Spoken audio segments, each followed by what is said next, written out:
வணக்கம் நண்பர்களே. இன்று ஒரு சிலிர்க்க வைக்கும் கதை சொல்லப் போகிறேன்.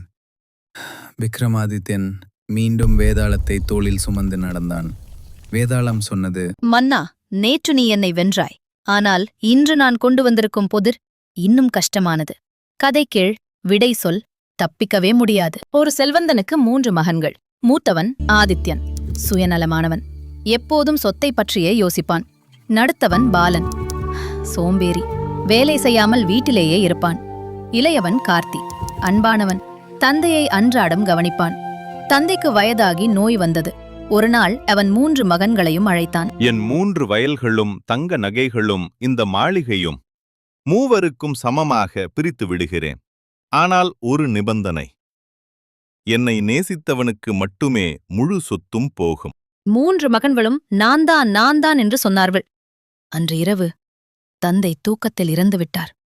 வைத்தியன் வந்து பரிசோதித்தான். வைத்தியன் கூறினார், இது இயற்கை மரணமில்லை, யாரோ நஞ்சு கொடுத்திருக்கிறார்கள்.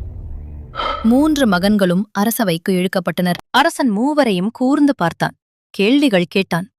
மூத்தவன் ஆதித்யன், நான் அன்று இரவு வெளியில் போயிருந்தேன், என்னால் முடியாது. நடுத்தவன் பாலன், நான் தூங்கிக் கொண்டிருந்தேன், என்னுடன் என் மனைவி சாட்சி இருக்கிறாள். இளையவன் கார்த்தி, நான் அப்பாவுக்கு மருந்து கொடுத்து விட்டு தூங்கினேன்.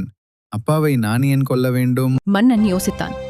அமைச்சரை அழைத்து கூறினான், மூவரையும் தனித்தனி அறைகளில் வையுங்கள். ஒவ்வொருவரிடமும் கேளுங்கள், உங்கள் தந்தை இறந்தபோது நீங்கள் எங்கே இருந்தீர்கள்? ஒரு சாட்சி சொல்லுங்கள். மூத்தவன், அடுத்த ஊர்க்கடையில இருந்த கடைக்காரன் சாட்சி. நடுத்தவன், என் மனைவி சாட்சி, தூங்கின. இளையவன், யாரும் இல்ல, நான் தனியா இருந்தேன். அரசன் சிரித்தான். கொலையாளி கண்டுபிடிக்கப்பட்டு விட்டான். சொல்மன்னா. மூத்தவன் வெளியில் போனான். நடுத்தவன் தூங்கினான். இளையவன் மருந்து கொடுத்தான். யார் கொலையாளி? விடை தெரிந்தும் மௌனமாக இருந்தால் உன் தலை வெடிக்கும். சாட்சி இருந்தவன் நிரபராதி, சாட்சி இல்லாதவன் கொலையாளியா? அல்லது கண்ணீர் சொல்கிறதா உண்மையை, கண்கள் சொல்கிறதா பொய்யை? யார் தந்தையை கொன்றான்? வேதாளமே, கொலையாளி நடுத்தவன் பாலன். ஏன்? மூத்தவன் வெளியில் போனேன் என்றான். சாட்சி கொடுத்தான். அவன் தூரத்தில் இருந்தான். கொல்ல வாய்ப்பில்லை. இளையவன் மருந்து கொடுத்தேன் என்றான். நஞ்சு கலந்திருந்தால் அவனே முதல் சந்தேகம். ஆனால் அவன் ஒரு தவறு செய்யவில்லை, உண்மையை சொன்னான். நடுத்தவன் பாலன் மனைவி சாட்சி என்றான். ஆனால் மனைவி சாட்சி நம்பகமற்றது. தன் கணவனை காப்பாற்ற மனைவி எந்த பொய்யும் சொல்வாள்? மேலும் நடுத்தவன் மட்டும் தந்தை அறைக்கு பக்கத்தில் தூங்கினான். நஞ்சு கலந்த நீரை கொடுக்க அவனுக்கே வாய்ப்பு இருந்தது. தண்டனை நடுத்தவன் பாலனுக்கே.